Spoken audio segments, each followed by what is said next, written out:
Well, to discuss what happened then in Minneapolis and some of the repercussions, I'm pleased to welcome to the programme live now Ernesto Castaneda. He is the founding director of the Immigration Lab and the director of the Center for Latin American and Latino Studies at the American University in Washington, D.C. Hello to you and thank you for speaking to us.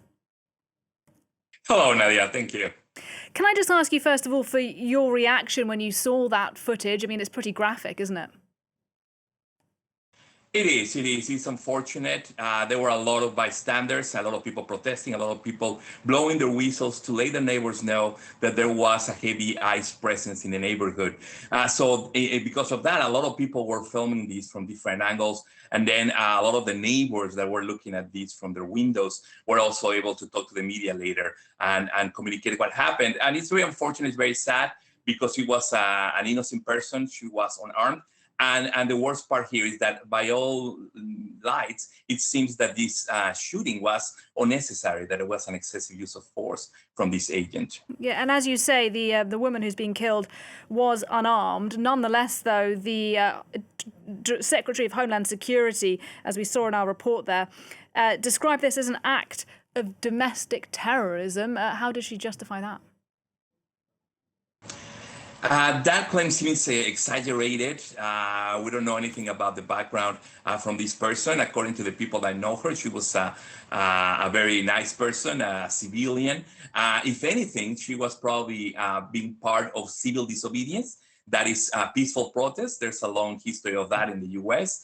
Since the 1960s. There's a lot of history of that in Minneapolis, where George Floyd was killed a few blocks from where this incident happened. As we saw yesterday, there were a lot of protests, a lot of people shouting things at the agents, but the protests were, for the most part, peaceful, or they were damaging property, but there were no physical attacks against any agents. As you know, there's a lot of guns in America, and none of the protesters used any firepower against the issues. So this is not an issue of terrorism. This is an issue of citizens protecting their immigrant neighbors and being against the sudden presence of over 2,000 federal agents that showed after taunting messages on social media, for example, saying "Good morning" in Minneapolis, announcing the largest raid in history.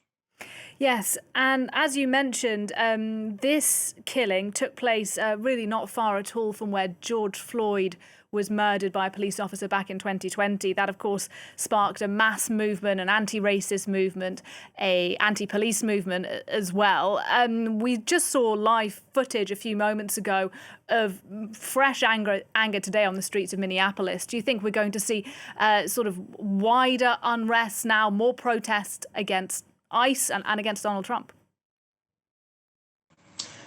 Yeah, this unfortunate event reminded the community in Minneapolis about the excessive use of force from agents of the state, right, from police forces. In that case against George Floyd, it was local police.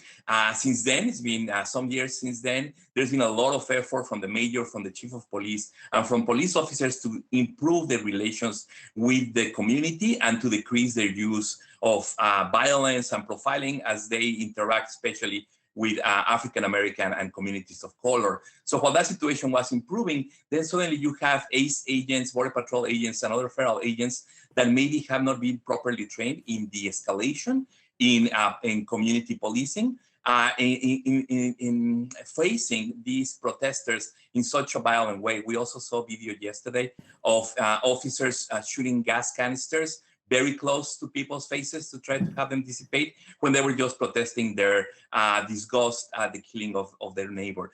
So yes, I expect the protests to continue, the marches, but there were also people yesterday singing in the streets, pastors calming people down. And we saw a strong language from the mayor, from the chief of police, from the governor of Minnesota, asking for justice, asking ICE to leave the city, but also asking all the citizens and residents of Minneapolis to remain calm and to avoid any violent confrontation that could escalate things and make things worse. And look, just a final question for you.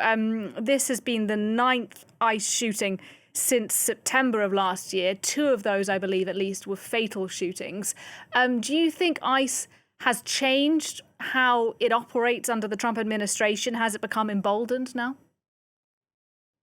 Excellent question, Nadia. Yes, unfortunately, this is not the first time this happens. They have killed people, Latinos that they presume to be undocumented immigrants. And if they drove away, a couple of them have been shot and there have been other casualties. Also, people in detention have died. So this quote unquote war on immigrants is not a war without casualties. And whether ICE has learned from these lessons and has escalated and improve their policing and the way they actually track and find dangerous individuals, not just random community members. Things have gotten worse, actually, by words like that from the Secretary of Homeland Security. It emboldens them to continue this, and they are sending more people, sometimes protected by National Guards or the Marines in the case of LA. And it's going to get worse because there's more funding coming down the line for them to quickly hire more agents and have this larger number of people being deployed at the same time, which is only a recipe for more escalation. A lot of people have been warning that this was meant to happen. So unless there's direction from the White House to change tactics, things are going to continue like this for a while. All right. Ernesto Castaneda from the Center of Latin American and Latino Studies at the American University in DC. Good to talk to you. Thank you.